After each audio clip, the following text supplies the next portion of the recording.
বাহ্যিক চোখে ওই সময় কোনো উপায় দেখা যাচ্ছে না নিষ্কৃতির, নাজাতের। ঠিক এখন সারা ওয়ার্ল্ডে বাহ্যিক চোখে মুসলিমদের নাজাতের কোনো পথ দেখা যাচ্ছে না।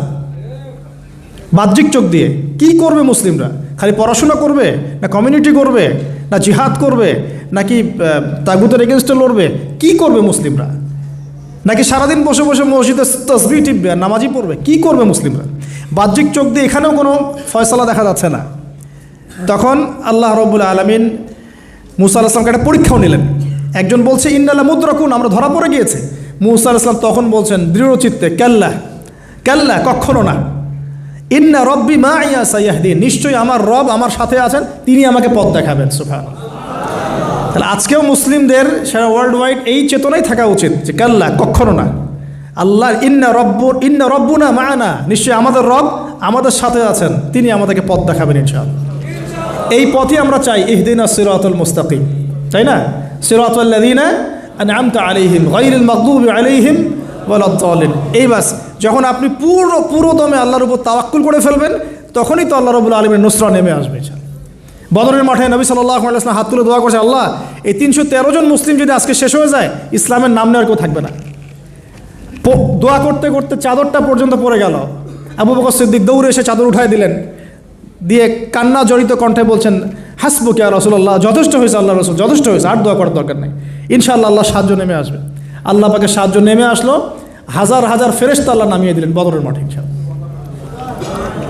আপনি দেখুন যে সুবহানাল্লাহ, নবী সাল্লাল্লাহু আলাইহি ওয়াসাল্লাম হিজরত করছেন আবু বকর সিদ্দিককে সাথে নিয়ে, মনে আছে গারে সাওরের ঘটনা, সবাই ঘিরে ফেলেছে, এমনকি নিচ থেকে উপর ওদের পা দেখা যাচ্ছে। আবু বকর সিদ্দিক বলছেন যে ইন্না মুদরাকুন, আমরা ধরা পড়ে গেলাম ইয়া রাসূলুল্লাহ। একই কথা কিন্তু নবী সাল্লাল্লাহু আলাইহি ওয়াসাল্লাম সেই একই কথাই বলছিলেন, লা তাহজান, তুমি দুশ্চিন্তা করো না, ইন্নাল্লাহা মা'ানা, আল্লাহ আমাদের সাথে আছেন, ইনশাআল্লাহ আল্লাহ আমাদের সাথে আছেন। তবে কাদের সাথে আল্লাহ থাকবেন? যারা নামাজ পড়ে না, যারা নামাজ পড়ে না, যারা তাওহীদ শিখে না, সুন্নতের উপর আমল করে না, যারা রিবা খোর, যারা মাদক দ্রব্য সেবন করে, জিনা করে, পর্নোগ্রাফি দেখে, যে বেপরদায় চলে, এদের সাথে আল্লাহ থাকবেন। আমরা যদি আমাদের অবস্থান উন্নত করতে না পারি, আমাদের দ্বারা উম্মার বিজয় হবে না, ফুল স্টপ। আমরা যদি আমাদের অবস্থান উন্নত করতে না পারি, মানে এই যুগের আবু বকর, ওমর, ওসমান, আলী হতে না পারি, আমাদের দ্বারা বিজয় হবে না। আপনি যত টাকা ঢালেন না কেন, যত বড় সংগঠন করেন না কেন, যত পলিটিক্যাল অ্যাফেয়ার্স ডিল করেন না কেন, যতক্ষণ এ যুগের আবু বকর, ওমর, ওসমান, আলী আমরা হতে না পারছি, আমাদের হাতে বিজয় আসবে না। প্রথম কাজটা এখানে ভাই, প্রিয় ভাইরা, রাগ করছেন নাকি কথায়? আমাদের প্রথম কাজটা এখানে, ফ্যান্টাসির কোনো মূল্য নাই এখন। Eyewash, show down, show off, fantasy, online, Facebook, কিচ্ছু না এগুলো। বিশ্বাস করে এগুলো কিচ্ছু না, কিচ্ছু হবে না এগুলো দিয়ে। কনস্ট্রাকটিভ কাজ না থাকলে, ইমান, আমল, তাওহীদ, সুন্নাহ, সেরকম জজবা, সেরকম ইউনিটি, আল্লাহর পথে মাল খরচের প্রেরণা, মুসলিমদেরকে সহযোগিতা করার বড় মানসিকতা, একটা ব্রড মাইন্ডেড চিন্তাভাবনা, এগুলো না থাকলে কখনো সম্ভব হবে না। এখানে সাহায্য নেমে আসছিল না? ওই গারে সওরে কি তারা ধরা পড়েছিলেন? লা তাহজান ইন্নাল্লাহা মা'ানা, ভয় পেও না, আল্লাহ আমাদের সাথে আছেন। আল্লাহ কি সাথে ছিলেন না? ঠিক একই কথা মুসা আলাইহিস সালাম বলছেন, কাল্লা, কখনো না, ইন্না রব্বি মাইয়া সাইয়াহদিন, আমার রব আমার সাথে আছেন, আমার রব আমার সাথে আছেন, তিনি আমাকে পথ দেখাবেন ইনশাআল্লাহ।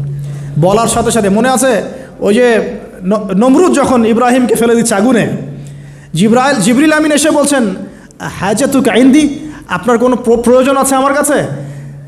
ইব্রাহিম আলাইহিস সালাম আগুনে পড়তে পড়তে বলছেন, হাসবি আল্লাহ ওয়া নি'মাল ওয়াকিল, আল্লাহ আমার জন্য যথেষ্ট, তিনিই আমার উত্তম অভিভাবক, দরকার নেই।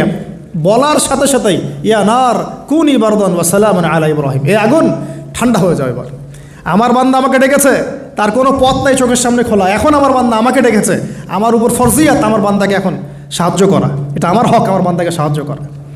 ওয়া কানা হাক্কান আলাইনা নুনজিল মুমিনিন, আমার হক হচ্ছে, আল্লাহ বলছেন আমার হক মুমিন বান্দাদেরকে নাজাত দেওয়াটা আমার হক। সুবহানাল্লাহ। তাহলে ওই যে সাহায্য এসেছে ওই নমরুদের ওখানে আগুন পরীক্ষায়, একই সাহায্য আসছে গারে সওরে, বদরের মাঠে, উহুদে, খায়বারে, খন্দকে, এই সাহায্য নেমে আসতো মুসা আলাইহিস সালামের কাছে। কি সাহায্য? লাঠি ছুঁড়ে মারো, 12টা, একটা দুইটা 12টা রাস্তা হয়েছে, সাগর ভাগ হয়েছে। এটা কি আসলেই পসিবল? এখনকার সায়েন্সকে এটাকে পেনিট্রেট করতে পারবে? আমরা তো সায়েন্সকে ইলাহ বানিয়ে নিয়েছি। ও যখন কিছু বলে হ্যাঁ, আমরা বলি হ্যাঁ, ও বলে না, আমরা বলি না। বিশ্বাস করেন? ও যখন সায়েন্স যখন কোনো কিছুকে বলে হ্যাঁ এটা ঠিক, আমরা বলি ঠিক ঠিক ঠিক। যখন সায়েন্স বলে এটা বেঠিক, আমরা বলি না বেঠিক বেঠিক। আমরা কোরআন হাদিসকে সায়েন্স দিয়ে মূল্যায়ন করছি। সুবহানাল্লাহ। এখন নামাজ পড়তে গেলে মানুষ সায়েন্টিফিক ব্যাখ্যা খোঁজে, রোজা রাখা সায়েন্টিফিক ব্যাখ্যা খোঁজে। ব্যাখ্যা থাকতে পারে, আমার জানার দরকার নাই তো। আমাকে আল্লাহ হুকুম করেছেন, এটাই আমার কাজ। ব্যাখ্যা থাক না থাক সেটা আমার জানার দরকারও নাই। হ্যাঁ থাকতে পারে, নাও থাকতে পারে, সব আমার বুঝে আসবে না, কিছু আসবে কিছু আসবে না। আমরা কোনো ক্ষেত্রে এটাকে টেকনোলজিকে আমাদের ইলাহ বানিয়ে নিচ্ছি।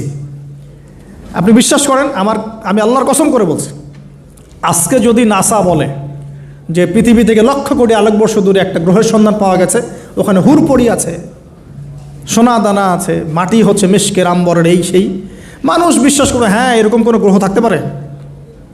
বিশ্বাস করবে কি না? অনেস্টলি বলেন। আল্লাহ পাক কোরআনে 1400 বছর আগে বলেছেন, তার আগের ধর্মগ্রন্থেও বলেছেন জান্নাত আল্লাহ সৃষ্টি করেছেন। মানুষ বিশ্বাস করে না। নাস্তিকরা বলে, টিটকারি মারে নাস্তিকরা, মৌলবাদীরা মোল্লারা কি বলে, এই যুগে এগুলো বিশ্বাস করে মানুষ? নাউজুবিল্লাহ। নাসা যদি বলে বহু দূরে একটা গ্রহ আছে বিশাল বড়, ওখানে একটা পাথর ফেললে নিচে যেতে 70,000 বছর সময় লাগবে, মানুষ বলবে হ্যাঁ এমন কোনো গ্রহ থাকতে পারে? নাম দিয়ে দিবে একটা XYZ dot dot dot dot, দিল একটা কিছু, এরকম নাম হয় না? KLR কি নাম দিয়ে দিল একটা। তো আল্লাহ পাক জাহান্নামের কথা বলছেন, মানুষ বিশ্বাস করে না। তো প্রিয় ভাইরা, এই জায়গায় সায়েন্স ব্যাখ্যা করতে পারবে না। 12টা রাস্তা হয়ে গেছে, 12টা গোত্র পার হয়ে গেল। ফেরাউন দলবল নিয়ে পার হতে চাচ্ছে, আল্লাহ রাব্বুল আলামিন ওই জায়গায় ডুবিয়ে দিলেন। সুবহানাল্লাহ। ডোবার সময় ফেরাউন ঈমান এনেছিল, এটা অনেকে আমরা জানি না। কিন্তু ডোবার সময় ফেরাউন বলছে আমানতু বিরব্বি হারুন ওয়া মূসা। এই জায়গা থেকে আমি কনক্লুশনের দিকে যাব, একটু মনোযোগ দিন। ফেরাউন বলছে আমানতু বিরব্বি হারুন ওয়া মূসা, কখন বলছে? ডোবার সময়। ওই সময় ফেরেশতারা তার মুখে কাদা নিক্ষেপ করছিলেন, এটা হাদিসে আসছে। কারণ কাফের, ফাসেক, জালেম, এরকম মুনাফিক মৌতের সময় ফেরেশতারা মুখের উপরে প্রচণ্ড জোরে আঘাত করতে থাকে। আল্লাহ আমাদেরকে হেফাজত করুন। পিঠের পিছনে, চেহারায়, কপালে। সূরা মুহাম্মদ পড়ে দেখুন, ইয়াদরিবুনা উজুহাহুম ওয়া আদবারহুম। ফেরাউনকে এই কাজ করা হচ্ছিল, কিন্তু তখনও জিবরিল আমিন তখনও তিনি একটু কনসিয়াস, যদি এখন আল্লাহ তার তওবা কবুল করে ফেলে। সুবহানাল্লাহ। তাহলে আমরা কেন তওবা করতে দেরি করছি? আজকে থেকে জীবনটাকে ঢেলে সাজাবো ইনশাআল্লাহ। আল্লাহ তৌফিক দান করুন। নিজের জীবন, নিজের ছেলে মেয়েদের জীবন, নিজের পরিবারের জীবন, আমাদের সমাজের জীবন, এবং বড় স্বপ্ন দেখব, আল্লাহর জমিনে দিন কায়েম করব, তারপর মরবো ইনশাআল্লাহ। আল্লাহ কবুল করুন, আমিন।